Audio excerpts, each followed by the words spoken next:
Welcome to the Registered Investment Advisor Podcast, where financial services marketing expert Seth Green interviews experts, executives, and top producers to share can't-miss tips on how they successfully manage their financial service firms, grow their businesses, create great relationships, and influence the industry. And now, here's your host, Seth Green. Welcome to the podcast. This is your host, Seth Green. Today, I have the good fortune to welcome back a repeat guest, Anthony Trupiano from Trupiano Associates. Anthony was on previously talking about his RIA and his practice and how he grew it and became successful. Today, Anthony's got a phenomenal new book out, Tenacious Abundance, Simple Habits and Hacks for Being Happy, Healthy, Wealthy, and Wise. And I can't wait to dive in. It's an awesome book. I highly recommend it. We'll tell you how to go get it at the end. So stick with us. Anthony, thanks so much for coming back. Seth, thanks for having me. I appreciate it. All right. Now, you could very easily rest on your laurels. You've got a successful firm. You didn't need to go write a book. And it's certainly not about the registered investment advisory business or your financial services practice. What inspired you to write it in the first place? I sort of wanted to have a blueprint for our daughters, our grandkids, and future grandkids on how we went from nothing to becoming multimillionaires and setting up the companies that we have. And my wife walked into my office one day and she said, I had like 80% of it finished. And she said, why don't you write it for everyone?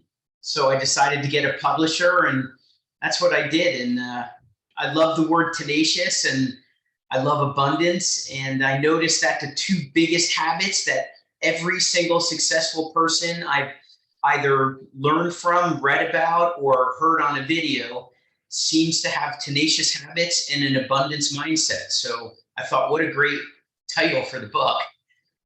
Absolutely. Now, there's obviously tens of thousands, if not hundreds of thousands of success, personal development, motivation, inspiration books.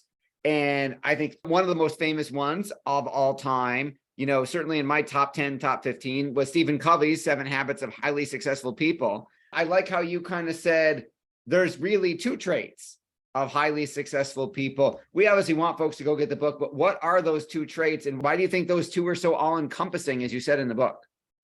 Well, I think tenacious habits, I think it's the habits the successful people have. Most who are not successful or don't have the wealth they wish they had, they think the ones that do wave some magic wand, or they got lucky, and listen, let's face it, you could be born into the right family and have a great start. But I will tell you, most of the entrepreneurs out there who have been successful have like at least 5 to 10 key habits that they're just tenacious about. They won't go off those habits, whether it's waking up early, putting money aside to grow.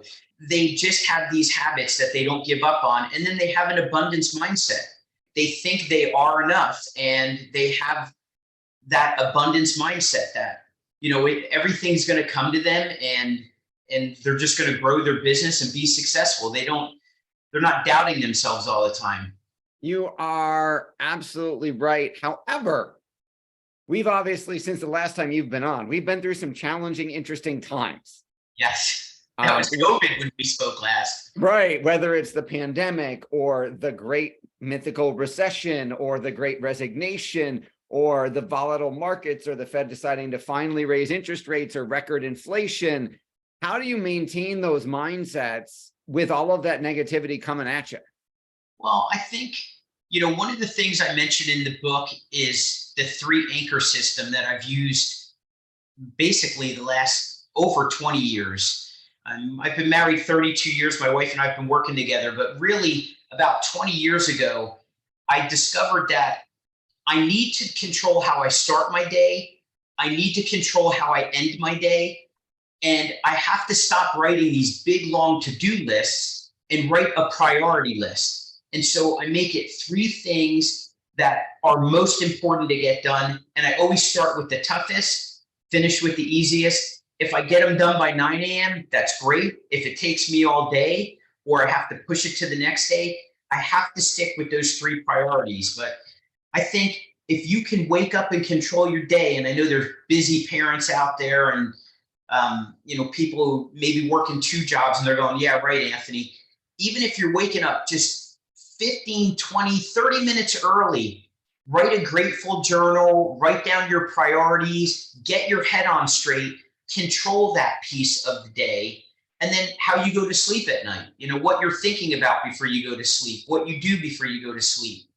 I mentioned in a lot more detail in the book, but, I call it the 3 anchor system, how you control the start, the finish, and those 3 priorities. Absolutely. Now, you have a kind of contrarian concept. And the one I'm talking about is asymmetric decision making. Now, in the investment world, asymmetric risk is where my potential upside is way higher than any potential downside. So if my downside's a negative 20%, maybe my upside's a positive 80%. It's dramatically different, weighted in the positive manner. What's asymmetric decision making? Well, it's how I make my decisions. So, I could use as an example I give in the book about meeting John Wooden, but I can tell you, recently, everybody knows Ed Milet, and Ed Milet's got, a huge podcast audience, and his book came out, one more. I mean, the guy's one of the top in the motivational speaking field. And so we've been sending copies of the book to him, but I went and invested a couple $100, maybe more than that, maybe closer to 1,000, in having posters that had all the things in my book that he could share with his audience. Also, one of the things is he chooses a word every year. So I told him his 2024 word in a big poster is tenacious. And I had all the definitions of tenacious. And then I sent a big, huge poster of my vision board, which has me being on his show. So to me, when I look at that, to invest all those dollars and send that out, like, there's so much upside versus the cost or the downside. And we do that. We have a company looking to buy our company right now. And, we've been using that. Is there more upside to selling it, to keeping it? But yeah, I always weigh it out. And I think people make decisions too quick. I mean, I know you shouldn't sit on it and procrastinate, but you should at least write your pros and your cons and weigh it out. And that's really what asymmetric decision-making is about. I want to go back a second, because you said you start your day with the hardest thing. Yes. Why do you do that? I mean, some people might say, well, hey, wait a second. If I don't get it done, or if I start with something hard, maybe that puts me downhill. No, I have the most energy in the morning, and I think most people have the most energy. Towards the end of the day, maybe it wanes, even, energy and motivation. So, and plus it's just a great habit. It's like, working out in the morning, sets you off to have a great day and maybe even eat better. But attacking that first task that maybe I would want to procrastinate and make third, it just trains my brain to go after that hardest thing every day. And then it's great. Once that's done, I know the next task and the task after that, my 3 priorities, they get easier. So it's motivational for me to flip it. Absolutely. And then you're going downhill, like coast, almost like everything after this is easier. Yeah. And that's what most of the top successful, billionaires, multimillionaires are doing. For sure. Tony Robbins talks about that our 2 greatest fears as humans is that we're not enough and that we won't be loved. You talk a lot in chapter 3 about the power of I am and being enough. Can you expand on that just a little bit? Yeah, I do think most people don't think they're enough. I think it stops them from getting maybe a job they would like, a person they would want to be with in a relationship, maybe the people they surround themselves with. I think if people had more confidence, this really hit me hard. It was on an interview with the former president of Starbucks, Howard Behar. He had taken Starbucks from a couple stores to worldwide in over 2 decades. And for 50 years, he shared a saying that he had, that I am enough, I have enough, I do enough. And I asked him what percentage of success he would attribute to saying that. And he goes, I don't know if I'd attribute success to it as much as I would peace of mind. And I think if people operated from more of a confidence and a curiosity, not an ego, but having a curiosity and a confidence to try something different, to reach a little further, they would change their lives instantly. For sure. You're obviously in great shape. For those of you watching on video who can see Anthony, in the book, you talk about doing 3,650 push-ups. Can you share a little bit more? Because I certainly don't think I could do 3,650 push-ups right now. Well, actually, I use that as an example, that 10 a day, 365 days of the year is 3,650 push-ups. I do 25 a day. I've been doing them my whole life, sit-ups, push-ups. I do leg squats. They're things that don't require a piece of equipment, doesn't require a gym membership, doesn't require a lot of time, and most people can do them. And the whole idea is to compound. If it's someone who's watching this, who's overweight, it all starts with the first day of 10 push-ups. If you did 10 a day, 3,650 in a year, your body's got to change in that year. I mean, anyone who does 3,650 push-ups is going to have stronger arms, chest, and shoulders. It can't not happen. But it's the people who go to the gym, especially in January, New Year's resolutions, and they go in there and they try to run on a treadmill or go nuts on a bike or lift weights too heavy, and then they're sore and they start to lose motivation. My whole point of fitness is a little bit each day is huge at the end of the year. There's HIIT programs, high interval training or high intensity interval training, Tabata. These are shorter exercises that get a lot of benefit in without being at the gym for an hour or two every day. Absolutely. Earlier, you talked about writing in a gratitude journal.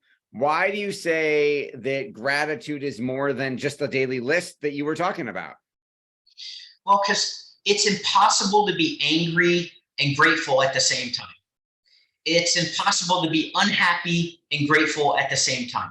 You just can't be. So if you focus on, like, every time, we had some stuff happen last week with one of our clients, just a terrible illness. And it just right away, I could focus on, how terrible that is for that person, or how grateful it is what we're able to do to help his family in that situation.